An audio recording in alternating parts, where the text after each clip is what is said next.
कृष्णा हरे Krishna everyone. कैसे हैं आप सब? अच्छे होंगे। आज के हमारे ब्लॉग का जो टॉपिक है वो रहेगा इंदिरा एकादशी। तो ये जो इंदिरा एकादशी है ये श्राद्ध पक्ष में आती है और इस साल 2024 में इंदिरा एकादशी 28 सितंबर को आने वाली है। तो आज हम इसकी कथा के साथ साथ महात्म्य की भी चर्चा करेंगे और हम चर्चा करेंगे कि इस एकादशी में हमें क्या करना है और क्या नहीं करना है। और साथ में हमारे YouTube फैमिली के एक मेंबर यानी कि हमारे एक सब्सक्राइबर ने जो कमेंट बॉक्स में प्रश्न पूछा है उसे भी हम लेने का प्रयास करेंगे, यानी कोशिश करेंगे कि उसका उत्तर दे सकें। और साथ ही साथ आज मैं मंदिर गई थी तो आप सबको मंदिर के भी दर्शन मैं करवाऊंगी और भी कुछ जो हो सका। तो आइए शुरू करते हैं। चूंकि ये इंदिरा एकादशी का व्रत श्राद्ध पक्ष में आता है तो इसकी महत्ता पितरों के लिए और भी अधिक बढ़ जाती है। ऐसा बताया गया है कि यदि पूरे विधि विधान से इस व्रत का पालन किया जाए तो पितरों की मुक्ति के लिए ये सबसे कारगर उपाय सिद्ध हो सकता है और इसे करने से पितृदोष से मुक्ति मिल जाती है। तो जो महाराज युधिष्ठिर हैं वो भगवान श्री कृष्ण से इस एकादशी के बारे में पूछते हैं। वो पूछते हैं कि भगवान कृपया मुझे बताइए कि इस एकादशी में ऐसी क्या विशेष बात है कि जो पितृदोष से भी इससे मुक्ति मिल जाती है और इसका जो महत्व है वो मैं सुनना चाहता हूं। तो भगवान श्री कृष्ण कहते हैं कि हे युधिष्ठिर महाराज, ये एकादशी इतनी महत्वपूर्ण है कि सिर्फ इसके महात्म्य को सुनने मात्र से वाजपेय यज्ञ के करने का जो फल होता है उसकी प्राप्ति हो जाती है। तो फिर भगवान श्री कृष्ण बताना आरंभ करते हैं। वो कहते हैं कि ब्रह्म वैवर्त पुराण में एक वर्णन आता है कि महिष्मती राज्य में एक इंद्रसेन नाम का राजा था। वो राजा परम बुद्धिमान था, परम शक्तिशाली था और भगवान का परम भक्त भी था। तो उसके राज्य में सर्वत्र सुख और शांति का वास था। एक बार नारद जी उनसे मिलने के लिए आते हैं तो नारद जी ने उनके राज्य के विषय में पूछा कि राजन, आपके राज्य में सब कुशल मंगल तो है? तो राजा ने कहा कि हाँ नारद जी, मेरे राज्य में सभी यज्ञ और दान तपस्या इत्यादि बहुत अच्छी प्रकार से हो रहे हैं, तो मेरे राज्य में सब कुशल मंगल है।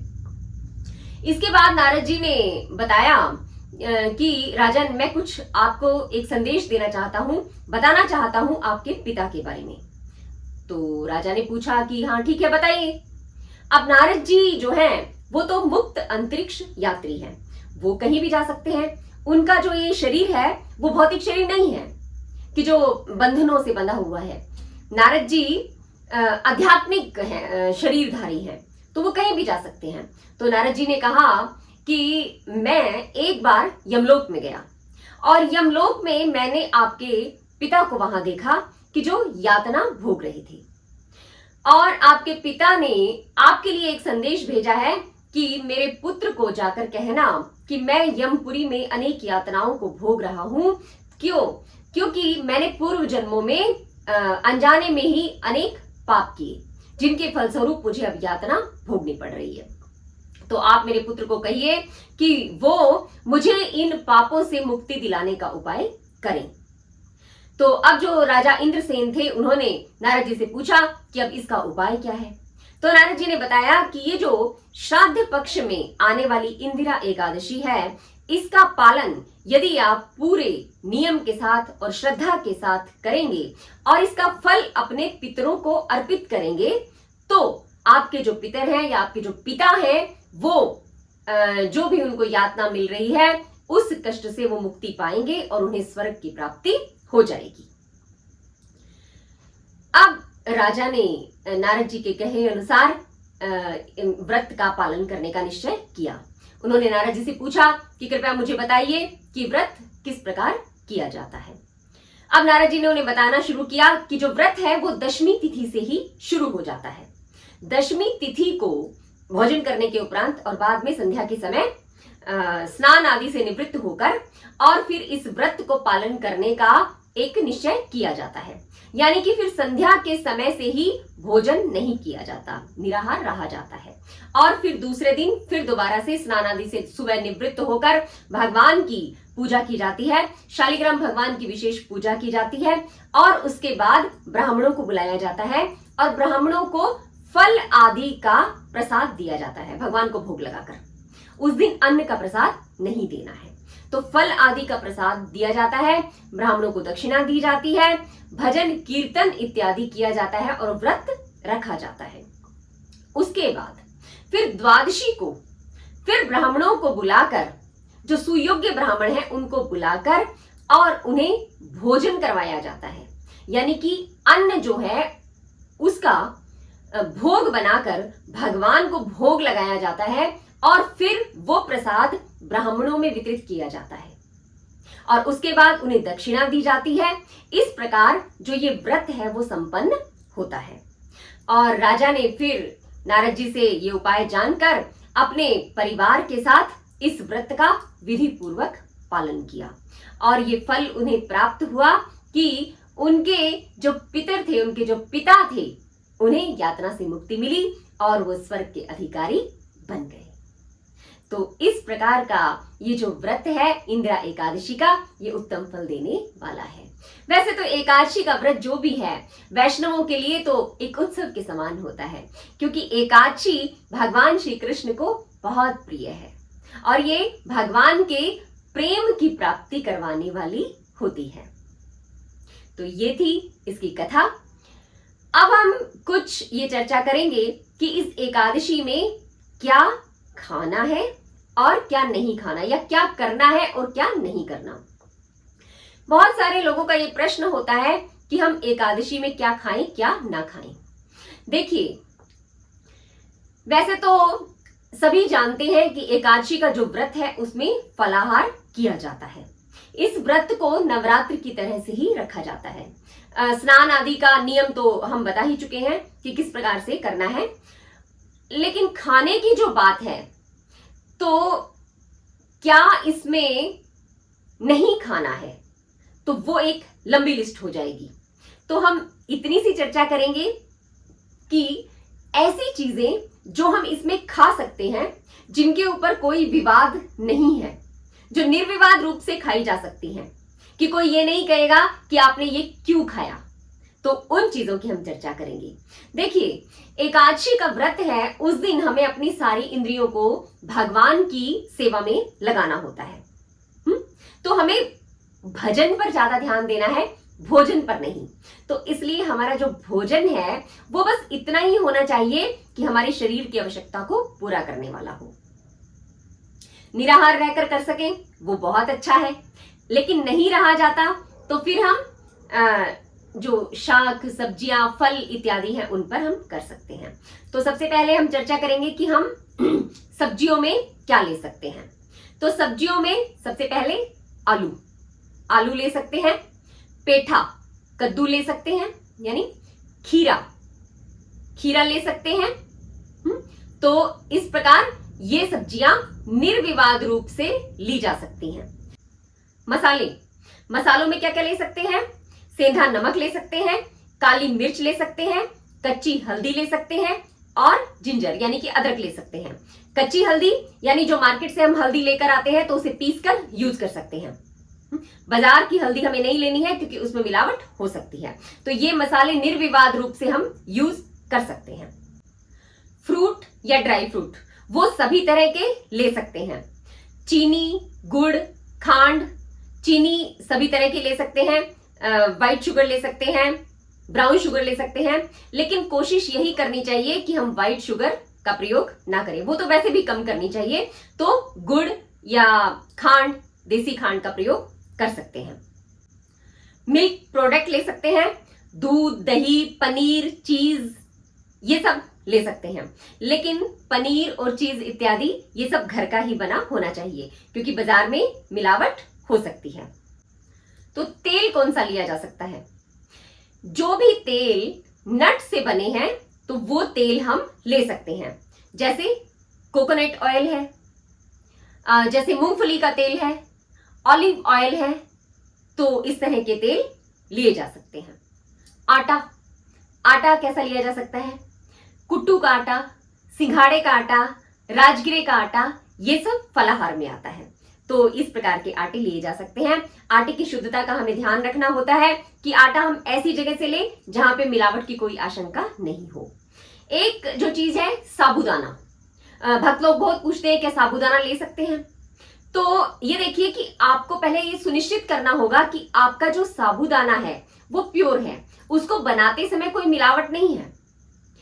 कई बार राइस यानी कि चावल का आटा उसमें मिला दिया जाता है और जब उसको बनाते हैं तो कई बार क्या होता है कि कुछ इंसेक्ट्स उसमें क्रश हो जाते हैं, साथ में मर जाते हैं। तो हमें ये अवॉइड ही करना चाहिए। ऐसा नहीं सोचना है कि हम एक दिन नहीं खाएंगे ये सब चीजें तो भूखे मर जाएंगे। अधिक से अधिक भजन पर ध्यान देना है। जिह्वा की तुष्टि के लिए नहीं करना है कुछ भी। थोड़ा सा हमें सिंपल रखना है, साधारण रखना है व्रत को। और व्रत को किस प्रकार से करना है वो पहले ही चर्चा हो चुकी है कि पहले के लोग तो इस प्रकार करते थे कि संध्या समय से ही व्रत शुरू हो जाता था। लेकिन अभी क्या है, टाइम, प्लेस और सर्कमस्टेंसेस के हिसाब से चीजें बदल जाती हैं। हमारे जैसे कलयुगी जीव जो है वो इसको बहुत सरल तरीके से भी यदि कर पाए तो वो भी हमारे लिए एक बहुत बड़ी उपलब्धि होती है। तो हमें भोजन चाहे हम करें, भोजन यानी कि फलाहार हम करें, लेकिन अधिक से अधिक हमें नाम जप करना है, भगवान के संकीर्तन में भाग लेना है। तो ये हमें करना है ताकि हम उस दिन भगवान के नाम का अधिक से अधिक जप कर सके। अपना जो मन है, हमारी जो सारी इंद्रियां हैं वो भगवान के चिंतन में लगा सके। तो इस प्रकार से हमें एकादशी का व्रत करना है और दूसरे दिन द्वादशी को इसका पारण करना है। पारण करके थोड़ा सा सीधा सूखा आटा, चावल, दाल और ये सब भी हम मंदिर में दे सकते हैं और कुछ दक्षिणा दे सकते हैं। तो इस प्रकार हमारा व्रत जो है वो संपन्न हो जाएगा। और हाँ, सब्जियों में जैक फ्रूट, कच्चा केला, पपीता और शकरकंद भी ले सकते हैं। और व्रत खोलने का समय यानी कि पारण का समय 6:15 से लेकर 10:14 के बीच रहेगा। तो ये है हमारा गोविंदा रेस्टोरेंट। प्रसादम ले सकते हैं यहाँ भी आकर आप चंडीगढ़ में। आप सोच रहे होंगे कि ये मंदिर ही दिखाती रहती है, तो भैया मुल्ला की दौड़ मस्जिद तक और हमारी दौड़ मंदिर तक। ठीक है, मंदिर ही एक ऐसी जगह है जहां हमें सब कुछ मिल सकता है। तो चलते हैं हम इस्कॉन चंडीगढ़ श्री श्री राधा माधव के सुंदर दर्शनों के लिए। और साथ में लेते हैं आज का प्रश्न। तो ये कोई कैप्टन जोली जी हैं जो लिखते हैं, मैं भी डेली मॉर्निंग में 8 बजे लड्डू गोपाल को स्नान करवा के अच्छी नई ड्रेस पहना के रेडी करता हूँ। बस सुबह बिस्किट एंड मिल्क का भोग लगाता हूँ। रोटी बनाने के लिए घर में कोई लेडी नहीं है, मदर एक्सपायर्ड हो चुकी हैं, सिस्टर मैरिड है। बस लाइफ जैसे कैसे चल रही है। लड्डू को 3 टाइम ही भोग लगाता हूँ। रात को कुलचा भोग लगाता हूँ क्योंकि रोटी नहीं बनती है, कोई नहीं है पकाने वाला, बस कुलचा खा के काम चलाना पड़ता है। कभी कभार चावल और दाल बना लेता हूँ। लड्डू को भी बस यही भोग लगाता हूँ। 18 साल से कृष्ण के टेम्पल जाता हूँ, भजन करता हूँ, पर आज तक कृपा नहीं हुई है। देखिए कितनी बड़ी शिकायत की है इन्होंने भगवान से। देखिए कैप्टन जी, मुझे आपकी ये बात बिल्कुल भी पसंद नहीं आई है। आप बुरा मत मानिएगा। देखिए रोटी बनाना केवल औरतों का ही काम थोड़े ना है। जितने भी बड़े बड़े होटल्स होते हैं तो वहां पे सारे शेफ होते हैं। आजकल तो खैर लेडीज भी होने लगी हैं। और पहले भी जमाने में राजा महाराजाओं के यहाँ किचन में क्या बोलते थे, रसोइये महाराज जी होते थे, महाराज। तो हम खुद भी बना सकते हैं। और आप कितने साल से, 18 साल से भगवान की सेवा कर रहे हैं, तो यही सबसे बड़ी कृपा है कि भगवान ने आपको अपनी सेवा दी है। बहुत लोग दुनिया में ऐसे हैं जो ये नहीं जानते कि भगवान है क्या, भगवान के बारे में नहीं जानते, वो जीवन का उद्देश्य नहीं जानते। भगवान की सेवा करना ही, भगवान के प्रति प्रेम उत्पन्न होना ही हमारे जीवन की सार्थकता है। तो आप निराश नहीं होइए, उदास नहीं होइए। आप भगवान से प्रार्थना कीजिए कि वो इसी तरह आपको अपनी सेवा देते रहें। और प्लीज रोटी बनाना सीख लीजिए। इंसान चाहे तो क्या नहीं कर सकता। और अपने भगवान को अच्छा अच्छा भोग बनाकर खिलाइए। जो भी रूखा सूखा है उसे हम भगवान को अर्पित करेंगे प्रेम और भक्ति के साथ, तो भगवान प्रसन्न हो जाएंगे। ये सुख और दुख ये तो हमारे अपने ही कर्म फल है। आपको भगवान ने अपनी सेवा दी है, यही उनकी सबसे बड़ी कृपा है। और दर्शकों से मेरा अनुरोध है कि उन्हें मेरा ये उत्तर कैसा लगा, ठीक लगा या गलत लगा, वो अपनी राय कमेंट बॉक्स में जरूर लिखें। और यदि आपने अभी तक हमारे चैनल को सब्सक्राइब नहीं किया है तो प्लीज सब्सक्राइब कीजिए, और यदि ये ब्लॉग अच्छा लगा हो तो इसे लाइक कीजिए और अपने सगे संबंधियों के साथ शेयर कीजिए। तो आज के लिए बस इतना ही। राधा माधव के दर्शनों के साथ हम आपसे विदा लेते हैं। मिलते हैं फिर किसी और ब्लॉग में।